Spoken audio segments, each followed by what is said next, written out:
Now, a couple of weeks ago, we presented you with what we claimed was the most confusing introduction to a current affairs report ever written. We were wrong. So wrong. Policing is a tough job, but in between murder and robbery, there's time for other things, like a blitz on jaywalkers. Not that there's much to fear from people who haven't crossed the street properly, just an opportunity to make your voice heard, enforce the law, before you go around the corner and do it yourself, as Rodney Lowe discovered. Confused? I certainly, Elephant. Now, to be fair, while that intro was very confusing, I do think that Anna has an excuse. We've obtained some vision from a secret camera behind Anna, and just look at this. The conditions in that studio are very hard to work under. No wonder she's confused. Explains a lot. But I tell you who they should have hired to write that intro, Bart. Oh, who? Damien Murphy. Oh, Murphy. Now, Murphy knows that if you've got a confusing topic, you can explain it visually. And that makes it even more confusing. Now, under a normal loan, you take some of your income from over here and put it onto your loan account over here, keeping the rest for everyday expenses. Now, under line of credit, you put all of your income into your loan and then take back what you need to get you by each week. Just think about it. Throwing a few extra dollars onto your loan for a few extra days each month, only to take most of it back out again, means you're probably saving yourself a bit of interest, maybe $30 a month, but in the scheme of a $250,000 30-year borrowing, you've hardly made a dent at all. Well, hang on, I'm very confused now. It's okay, Andrea. Let me explain. Now, this pile represents the size of a normal person's brain, and this pile is Damien Murphy's brain. And every time you watch one of Damien Murphy's reports, you lose a significant portion of your brain. Very clear. On to today's lesson now, the right attitude. Yes, now to be a great current affairs reporter, you've got to show a bit of attitude.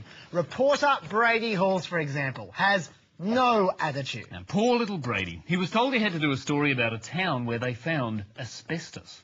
Now, just compare the level of bravery between Brady Halls and the woman he's interviewing. This is very high grade iron ore up there. It's safer here than what it is most urban areas, my way of thinking. All right, we've shown you a reporter who has no attitude. Now it's time to show you one who does. Amanda Patterson. Now, she is one angry woman. The people she interviews make her so angry, they don't even deserve the right to answer her questions. Yes, now check out how many times she cuts off the people from St Vincent's Hospital in this one report. I'm not interested in doing secret meetings, Miss Gray. Well, it's a public forum, it's a public hospital. Heather Gray is CEO of the Greater Southern Area Health Service. What is going wrong inside that hospital?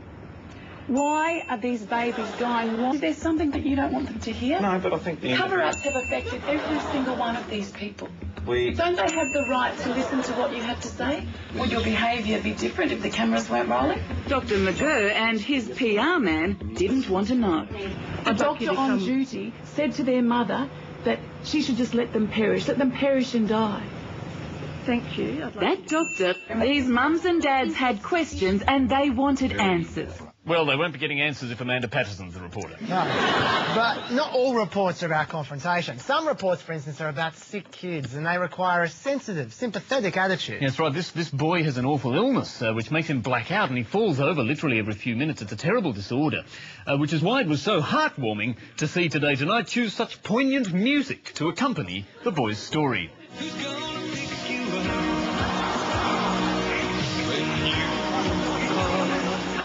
Who's going to pick you up when you fall indeed?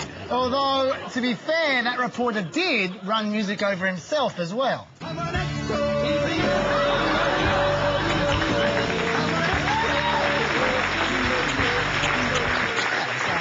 out. Well, then there are the more light-hearted stories where the reporter needs a bit of charm. For example, Today Tonight set up their cameras with some deal or no deal home viewers who are about to win $200,000. Enter Jonathan Creek. And just look at the natural chemistry between Jonathan and the winning couple. Feast your eyes on...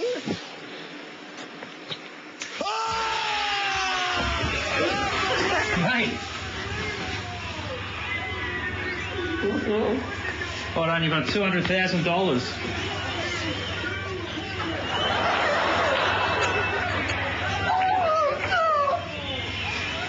How does that change your lives? Ah, Jonathan Creek, you show pony, you! Right.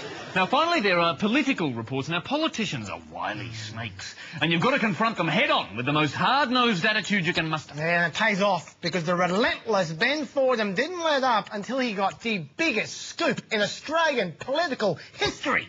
A rare insight into the private life of the Prime Minister. I always like to be on my own at breakfast. Sort of a deal my wife and I made when we got married. She said, you get your own breakfast. You like to be on your own at breakfast? Oh, yeah.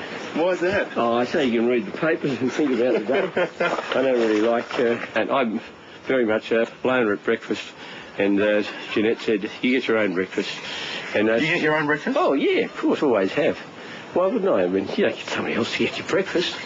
Ridiculous. That is amazing stuff. The Prime Minister gets his own breakfast. He gets his own breakfast? Yes, he gets his own breakfast. He gets his own breakfast? Guys, did you hear that? The Prime Minister gets his own breakfast. He gets his own breakfast? Rob, you didn't know the Prime Minister gets his own breakfast? He gets his own breakfast? Yeah, apparently. Well, it's the talk of the town. It's amazing. They even got stuck into him during the debate about it. Yeah. Laurie, your next question. Mr. Howard, my question to you is on the topic of breakfast. How would you describe your journey towards getting breakfast on your own? It's a wonderful story. It's a story of great achievement. It's a story of heroic endeavour. You can sneer at it, Mr. Rudd. You can say that people won't believe it. Well, frankly, I don't care if you do say that. I think people will believe it. And a follow-up, Mr. Howard, how do you fall on the crucial issue of whether to have lumps of sugar in your cereal? I'll take my lumps.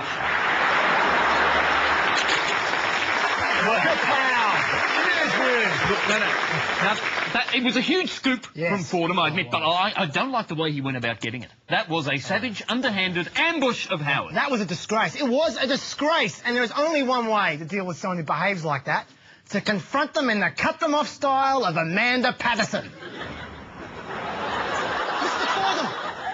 Mr. Fordham, how can you speak to an innocent Prime Minister about breakfast like that? Where's it going to end, Mr. Fordham? Lunch? Dinner? Spare a thought for the breakfast, Mr. Fordham. How many innocent Prime Ministers have to suffer because of you? When we approached Ben Fordham, we were met with a guilty silence. Why aren't you answering our questions? Tell me, what have you got to hide? Is this a cover-up, Mr. Fordham? Don't speak over us while we're interrupting you. Huh? Oh, hi, Brady.